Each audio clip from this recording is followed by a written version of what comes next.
Pilkada yang kembali dipilih oleh DPRD makin menguat dengan datangnya dukungan baru dari Partai Demokrat yang menegaskan sejalan dengan Presiden Prabowo Subianto. Sikap Partai Demokrat ini berbalik mendukung wacana pilkada melalui DPRD dinilai bertentangan dengan warisan politik Susilo Bambang Yudhoyono.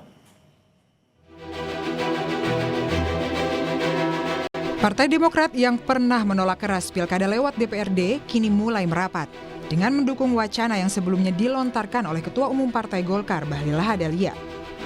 Sekretaris Jenderal Partai Demokrat Herman Hairon menyatakan, Partai Demokrat akan sejalan dengan Presiden Prabowo terkait wacana perubahan sistem pilkada melalui DPRD. Terkait dengan penentuan terhadap sistem pilkada ke depan, Partai Demokrat sejalan dan sebaris dengan Presiden Prabowo Subianto. Sikap ini berangkat dari ketentuan Undang-Undang Dasar 1945, Konstitusi Negara, yang memberikan kewenangan kepada negara untuk mengatur terhadap tata cara dan mekanisme pelaksanaan pilkada, baik secara langsung maupun oleh DPRD. Tentu kedua opsi ini sah menurut Undang-Undang Dasar.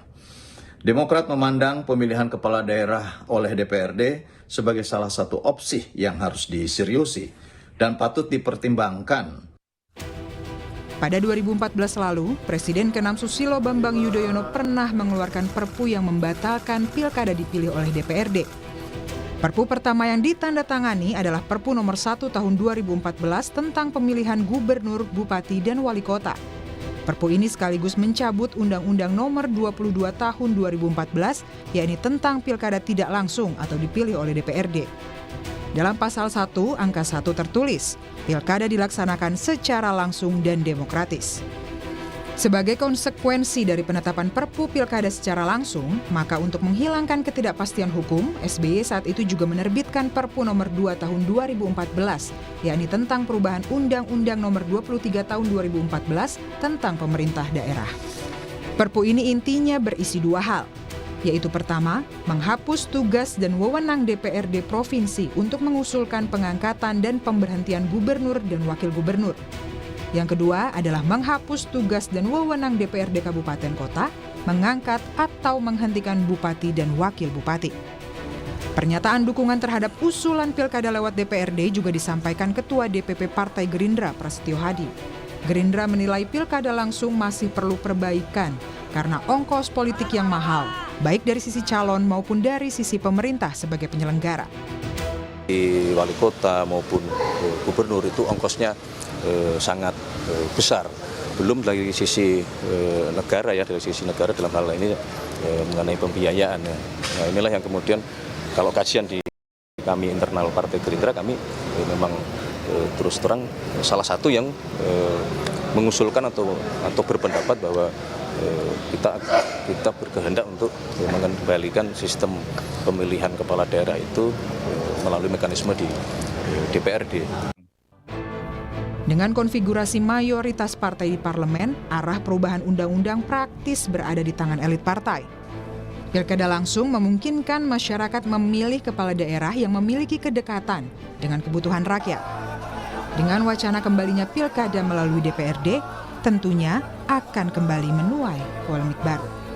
Tim Liputan, Kompas TV. Lalu, apakah perubahan haluan terkait pilkada lewat DPRD yang dilakukan Demokrat ini akan meyakinkan partai lain untuk sama-sama mendukung wacana pilkada tidak langsung? Kami akan diskusikan ini bersama dengan para narasumber. Bergabung saat ini Syarif Hasan, anggota Majelis Tinggi Partai Demokrat, dan Yunarto Wijaya, Direktur Eksekutif Carta Politika. Selamat malam semuanya dengan Tifal di sini.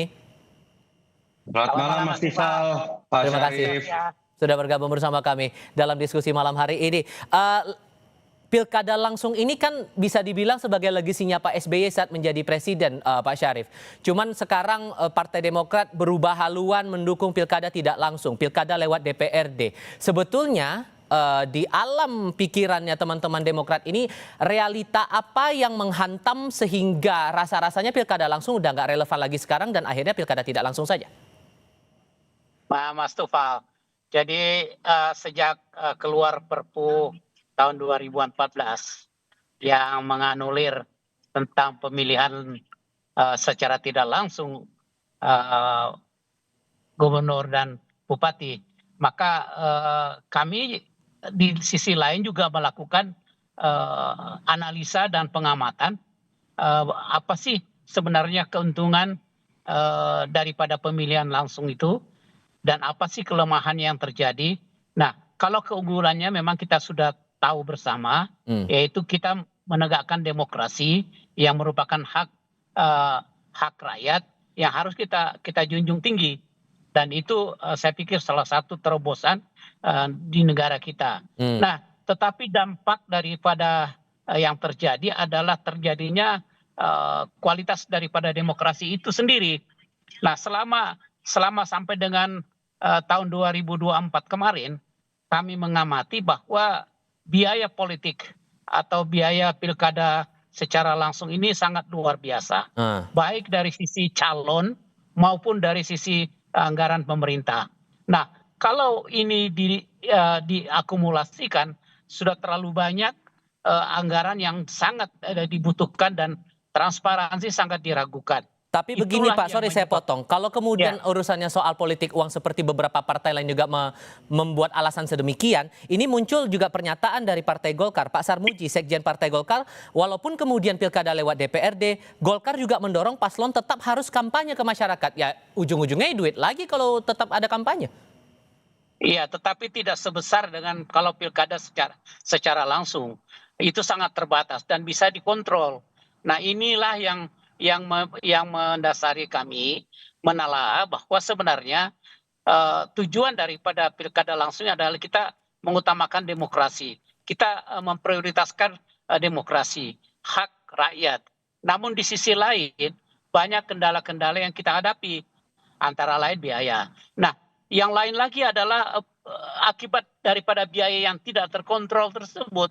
Akibatnya adalah kita bisa melihat banyak pengalaman bahwa setelah terpilih banyak kepala-kepala daerah yang mengalami batu sandungan. Nah, ini yang menyebabkan kualitas daripada demokrasi itu semakin menurun. Nah, ini yang kami khawatirkan. Sorry, saya tahan dulu di situ. Saya kasih giliran ke Mas Toto sekarang. Mas Toto, cukup beralasankah kemudian Partai Demokrat berubah haluan dan awalnya menginisiasi pilkada langsung menjadi tidak langsung? Sejarahnya Pak Syarif ini sangat tahu ya. Saya ingat sekali Pak Syarif itu saat itu adalah ketua harian. Pak Syarif pasang badan dari statement yang dikeluarkan oleh Pak SBY, bahkan sempat keluar statement kami siap menghadapi KMP untuk mempertahankan Perpu. Nah, kita bedah nih Mas Tifal, apakah masih berlaku atau tidak statement Pak SBY yang saat ini masih jadi ketua majelis tinggi. Pak SBY saat itu pasang badan untuk demokrasi, untuk pilkada langsung. Karena alasan yang menurut saya sampai sekarang masih bisa berlaku. Pertama, Pak SBY mengatakan kita ingin mempertahankan demokrasi karena ada keterwakilan dan hubungan dengan masyarakat langsung. Yang kedua, Pak SBY mengkaitkan dengan yang namanya ini linier dengan pilihan kita terhadap sistem presidensial. Ketika kepala pemerintahan atau presiden dipilih langsung, ya sudah pasti kepala daerahnya dipilih langsung. Saya tidak melihat itu berubah saat ini. Kecuali jangan-jangan partai-partai ini kemudian ingin mengubah sistem pemilu presiden untuk kemudian dipilih juga oleh parlemen. Saya hanya menyitir apa yang diungkapkan oleh Pak SBY. Yang kedua, saya pikir Pak SBY itu ketika dilihat legasinya adalah akhirnya mengeluarkan Perpu tentang pilkada langsung, Pak SBY sendiri itu adalah produk presiden pertama yang dipilih oleh sistem presidensial pemilihan langsung. Pada titik itu menurut saya kenapa SBY sangat pasang badan dengan konsep pilkada langsung. Menjawab apa yang dikemukakan oleh Pak Syarif dan saya pikir sejalan dengan statement dari masing-masing pendukung pilkada RD gitu ya.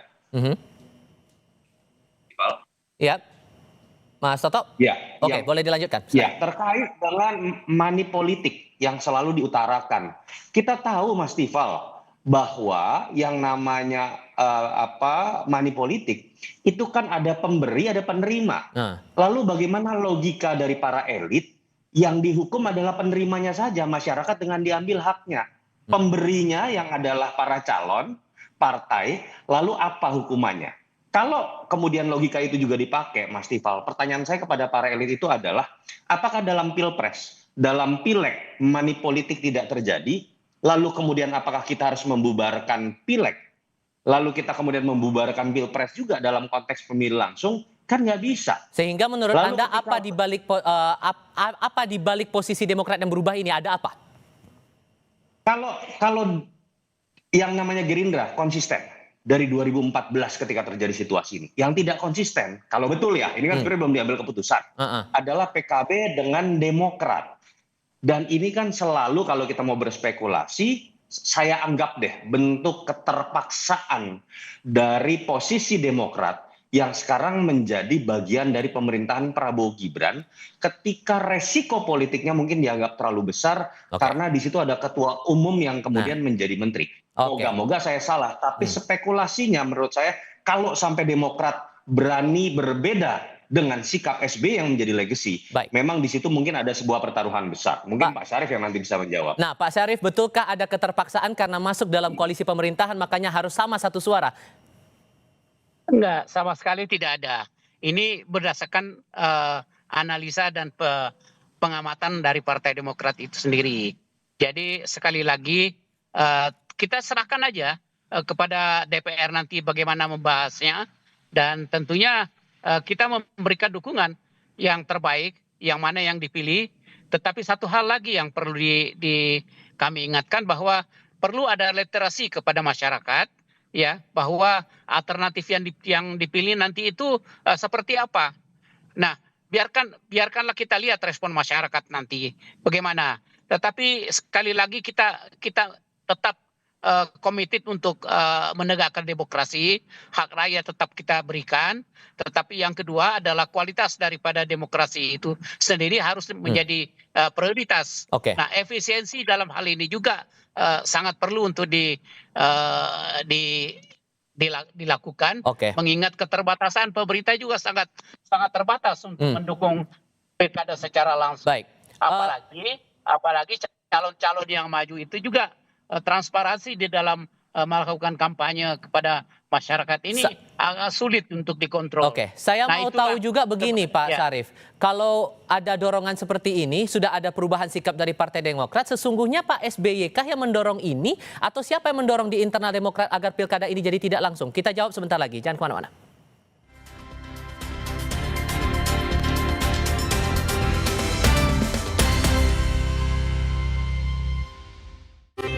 Gua udah buktiin, setelah setiap hari minum kolagena, nyeri-nyeri, sakit sendi, hilang.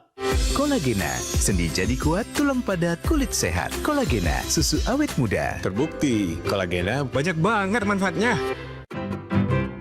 Kakekmu yang itu juga dong? Tapi gigi kakek. Gak usah khawatir, Poliden Adhesive membuat Anda bisa menggigit kuat dan cegah terperangkapnya sisa makanan. Poliden Cleanser, bunuh bakteri lebih kuat dari pasta gigi. Gurihnya creamy latte, kalau belum coba, pasti nggak nyangka. Yang belum coba, Pasti nggak nyangka. Creamy latte dari kopi grade Brazil dan susu New Zealand bikin kopinya gurih, manisnya atur sendiri. Cobain deh. Iya, gurih. Penasaran kan? Coba deh, pasti nggak nyangka. Creamy latte, kopi latte, gurih. Kecap sedap kemasan 2.000. Beli 5 gratis 1. Ibu-ibu bisa masak banyak, lebih hemat loh. Buat pedagang, jual lebih banyak, makin sedap untungnya. Kecap sedap kemasan 2.000. Beli 5 gratis 1. Yuk diborong dari Wings Food. Jeruk sama kelapa enak nih, dua-duanya ada. Floridina Coco, enaknya orange juice dengan bulu jeruk asli. Jadi satu sama segernya kelapa. Pas digigit, ada kenyal-kenyal Coco Beats-nya. Floridina Coco, kelapa jeruk pertama di Indonesia. Dari Wings Food.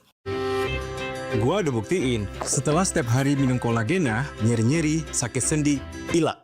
kolagena, sendi jadi kuat, tulang padat, kulit sehat. Kolagena, susu awet muda. Terbukti, kolagena banyak banget manfaatnya. Gurihnya creamy latte, kalau belum coba, pasti nggak nyangka. Yang belum coba, Pasti nggak nyangka. Creamy latte dari kopi grade Brazil dan susu New Zealand bikin kopinya gurih, manisnya atur sendiri. Cobain deh. Iya, gurih.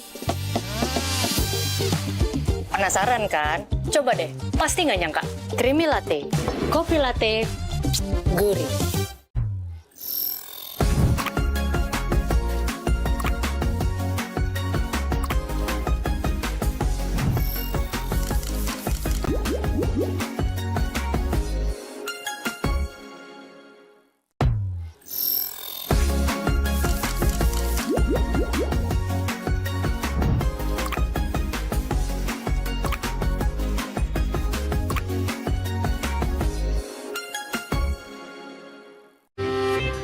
Gua udah buktiin, setelah setiap hari minum kolagena, nyeri-nyeri, sakit sendi, hilang. Kolagena, sendi jadi kuat, tulang padat, kulit sehat. Kolagena, susu awet muda. Terbukti, kolagena banyak banget manfaatnya.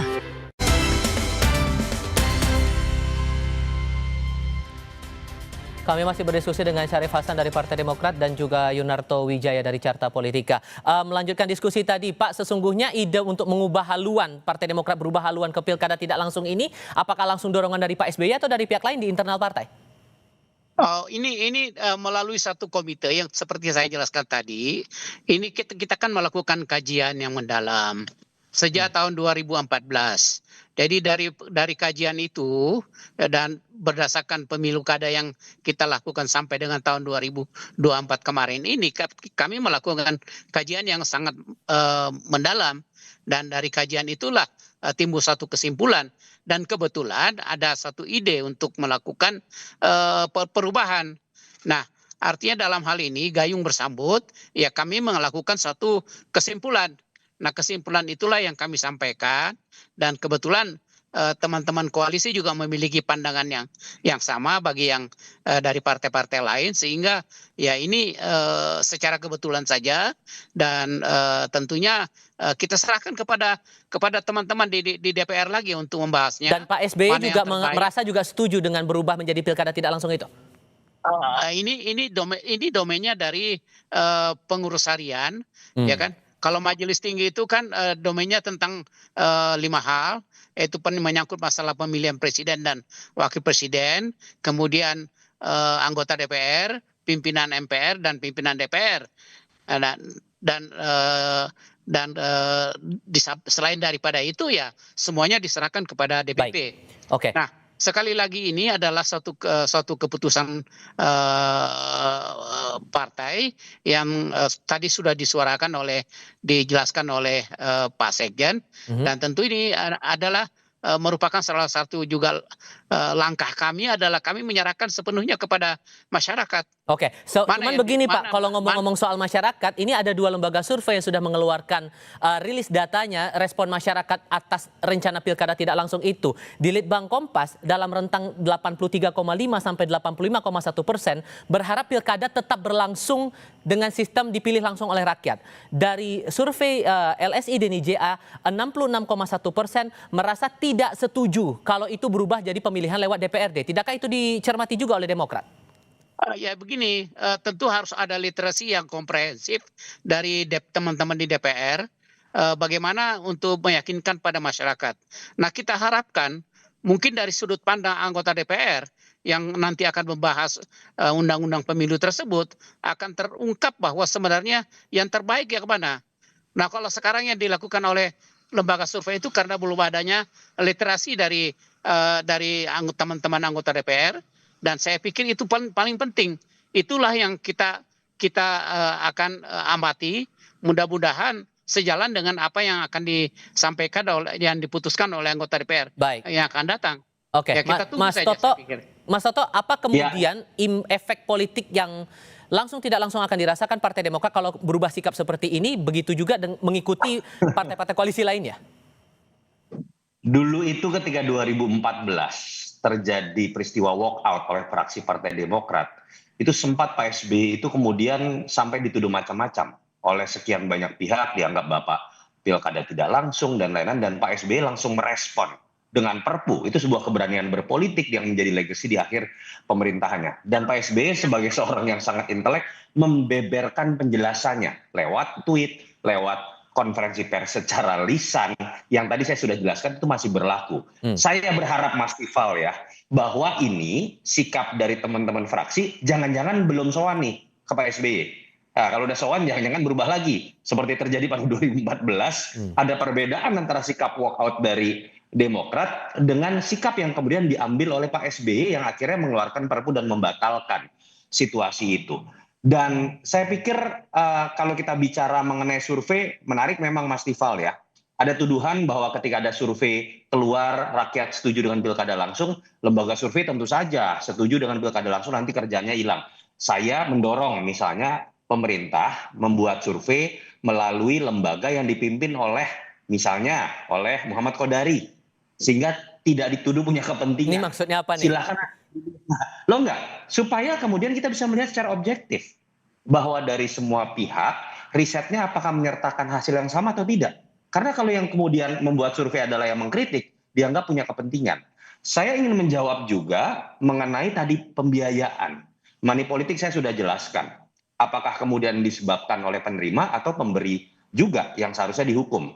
Tentang kos politik, ada yang mengatakan uangnya dibanding kita pilkada, misalnya 28 triliun plus 800 miliar dari APBD, lebih baik kemudian dipakai buat program-program yang lain. Kalau logikanya seperti ini Mas Tifal, yang namanya pilpres langsung itu biaya 74 triliun. Baik. Apakah karena alasan itu kita akan bubarkan juga? Jadi dari situ kita bisa melihatlah tidak ada alasan baru dan ketergesa-gesaan dan kebutuhan selain ini adalah sebuah pandangan yang menurut saya memang hitung-hitungannya adalah untuk kepentingan bagaimana pilkada ini akan dibuat menjadi arisan. Daulat rakyat yang akan diambil oleh daulat elit, dengan mudah mereka akan kemudian bisa memilih siapa yang diinginkan, dan tidak pernah ada partai yang berbicara mengenai kos politik dalam konteks biaya mahar yang jumlahnya itu luar biasa. Karena kita tahu itu bukan dinikmati oleh masyarakat tapi dinikmati oleh partai-partai kalau benar terjadi. Pak Syarif, terakhir untuk Anda, karena yang sampai sekarang menyatakan menolak baru PDI Perjuangan. Apakah kemudian dari Partai Demokrat juga berupaya untuk lobby-lobby atau mungkin akan merangkul Partai Demokrasi Indonesia Perjuangan untuk ikut mendukung pilkada tidak langsung ini?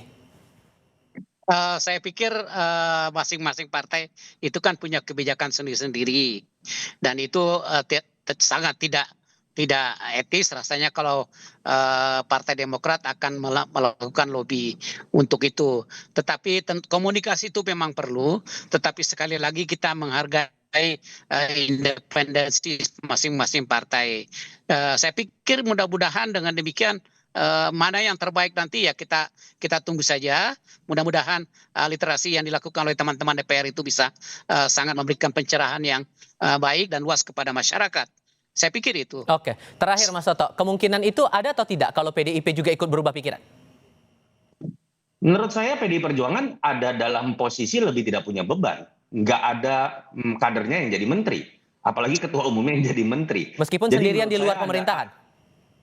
Ya, ini bukan masalah menang atau kalah. Tetapi kemudian pengambilan sikap yang akan dilihat dalam sejarah. Dan kita tahu upaya-upaya seperti ini sudah sering terjadi. Kekuatan demokrasi itu bukan ditentukan oleh matematika politik dalam DPR saja. Baik. Masyarakat dalam demonstrasi di lapangan pernah menggagalkan upaya untuk mengintervensi keputusan MK terkait dengan usia dan kemudian threshold dalam penentuan pilkada. Baik. Semoga itu tidak terjadi lagi, tetapi kita tahu ketika ada persekongkolan dalam pengambilan keputusan yang sifatnya sepihak, mau tidak mau masyarakat dan semua elemen di luar trias politika mungkin akan turun. Oke, baik. Mas Toto, Pak Syarif, terima kasih banyak sudah mau bergabung dalam diskusi kami kali ini. Sehat selalu semuanya Pak Syarif, hati-hati di jalan ya. Selamat malam.